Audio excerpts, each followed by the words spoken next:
আসসালামু আলাইকুম ভিউয়ার্স, সত্যপ্রকাশ আলোকিত সমাজের পক্ষ থেকে চলে এলাম ২১ নং কাইতলা উত্তর ইউনিয়ন পরিষদে। এখানে আমার সামনে উপস্থিত আছেন আমাদের মাননীয় চেয়ারম্যান জনাব আল ইমরান। আপনাকে অসংখ্য ধন্যবাদ জানাচ্ছি। ইমরান সাহেব, আপনি কত সালে চেয়ারম্যান হিসেবে নির্বাচিত হন? নির্বাচিত হয়েছি জুলাই ২৭, ২০২২ আর অগাস্টের ৩১ তারিখ আমি শপথ গ্রহণ করে দায়িত্ব বুঝে নিই। অসংখ্য ধন্যবাদ। অনুভূতি তো ভালো। আমি যখন আমার জায়গা থেকে সৎভাবে কাজ করব তখন নিজের আত্মমূল্যায়ন করলে অবশ্যই ভালো লাগে।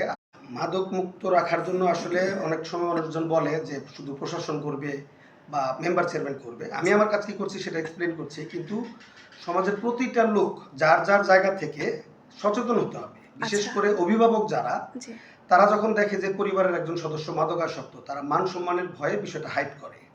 আর যখন সেই ব্যক্তিটা মাদকের সাথে এমনভাবে জড়ায়া যায় যে মরণ ব্যাধি, ক্যান্সার টাইপের, অর্থাৎ সেইটার জন্য ডেসপারেট হয়ে যায়, ঐশী টাইপ, বাপ মাকে মেরে ফেলতে দ্বিধাবোধ করবে না, তখন তারা আসলে হতাশাগ্রস্ত হয়, এখানে সেখানে ছোটাছুটি করে যে কি করা যায়, তখন আউট অফ কন্ট্রোল বা মাদকের বিষয়ে প্রশাসন, পুলিশ, ওখানে আমার ইনফর্ম আমি করি, তারা রেড দেয়। আর ইদানিংকালে আমাদের ইউনিয়নের বড় দুইটা গ্রামে মাদক, অনলাইন জুয়া এবং ইটিজিং এর বিরুদ্ধে সভা হয়।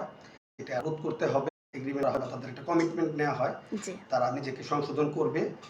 নারীবাজারে একটা ঘটনা ঘটেও যায়, এক বড় ব্যবসায়ীকে কিছুটা উত্তম মধ্যম দেওয়া হয় আর কি, লাঠি করা হয়। উপযুক্ত কারণ ব্যতীত এক পাড়ার লোক অন্য পাড়ায়, বিশেষ করে ইয়াং বয়সের ছেলে পেলে যারা, ঘোরাফেরা করতে পারবে না। আর ধরেন স্কুল টাইমে, ছুটির টাইমে ওই স্কুলের যাতায়াতের যে রাস্তা, বিশেষ করে ছাত্রীদের যাতে উত্তপ্ত করা না হয়, টিচিং এর বিষয় যেটা চলে আসে, এই ধরনের স্পটগুলোর উপরে